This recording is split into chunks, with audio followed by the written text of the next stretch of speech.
తెలంగాణకు ఒక brand image ఉంది. అది 10 సంవత్సరాల పాటు అదే బ్రాండ్ ఇమేజ్ కొనసాగుతూ ఉంది. ఈరోజు రేవంత్ రెడ్డి గారు ప్రభుత్వం వచ్చిన తర్వాతనే ఆ బ్రాండ్ ఇమేజ్కి దెబ్బతినే విధంగా కొద్ది కొద్దిగా తెలంగాణ బ్రాండ్ ఇమేజ్ కావచ్చు, హైదరాబాద్ బ్రాండ్ ఇమేజ్ అనేది పడిపోతుంది. రెండవది, అందాల పోటీల ద్వారా పెట్టుబడులు వస్తాయి అనుకోవడం ఒక భ్రమ. అది హాస్యాస్పదం.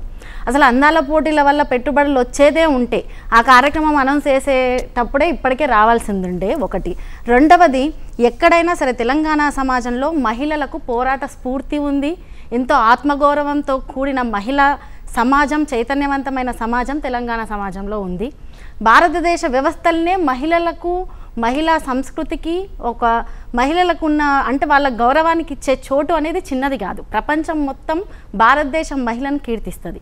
అటువంటి సందర్భంలో ఈరోజు అందాల పోటీలకు వచ్చిన మిస్ ఇంగ్లాండ్, మీరు చెప్పారు తను ఇక్కడ నుంచి అక్కడ వాళ్ళ దేశం వెళ్ళిన తర్వాత అక్కడ వాళ్ళ పేపర్లో, వాళ్ళ యూకేలో ఉండే పేపర్లో తను ఇచ్చిన స్టేట్మెంట్ ఒక్కసారి చూద్దాం. నన్ను ఒక వేశ్యలా ట్రీట్ చేశారు అని చెప్పి.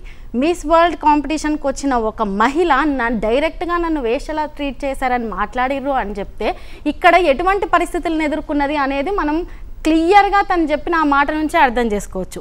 ఇంకొకటి ఏంటంటే, నేను అనేక సార్లు కూడా చెప్పాను చాలామంది ప్రతినిధులకు, లేదు అక్కడ ఉన్న వాళ్ళు ఒక రౌండ్ టేబుల్లో ఒక 2 మహిళల్ని, మమ్మల్ని బ్యూటీస్ని కూర్చోబెట్టి మిగతా 6 మెంబర్స్ కూర్చొని ఈ ఒక రకంగా అవమానకరంగా ట్రీట్ చేస్తున్న సందర్భాలు కూడా తన ఆ ఇంటర్వ్యూలో చెప్తూ వచ్చింది. మేము ఒకటే అంటామండి, ఈరోజు మీరు బ్రాండ్ ఇమేజ్ని పెంచారా లేకుంటే అంతర్జాతీయ వ్యాప్తంగా తెలంగాణ కీర్తిని దిగజార్చదలుచుకున్నారా అని మేము అడుగుతున్నాం.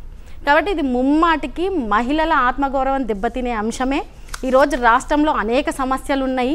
అవన్నీ పక్కకు పెట్టి తెలంగాణలో ఇంకేదో జరుగుతుందని చెప్పేసి మళ్ళీ ఒక భ్రమను, ఒక మసిబూసిన మారేడుకాయను చూపించే ప్రయత్నంలో భాగంగానే ఈరోజు అందాల పోటీలు ఇక్కడ జరుగుతున్నాయి. కాబట్టి మేము ఒకటే చెప్తున్నాను రేవంత్ రెడ్డి గారికి, మీరెట్లాగూ తెలంగాణకున్న బ్రాండ్ ఇమేజ్ను పెంచడం పక్కన పెడితే దేశవ్యాప్తంగా, రాష్ట్రంలో గ్రామాల్లో ఆల్రెడీ మీ విలువ తగ్గింది. దేశవ్యాప్తంగా, అంతర్జాతీయ వ్యాప్తంగా తెలంగాణకు, మహిళలకు ఒక విలువ ఉంది. దాన్ని కాపాడే ప్రయత్నం చేయండి. కనీసం మీ పదవీ కాలం ఉన్నంత కాలమైనా సరే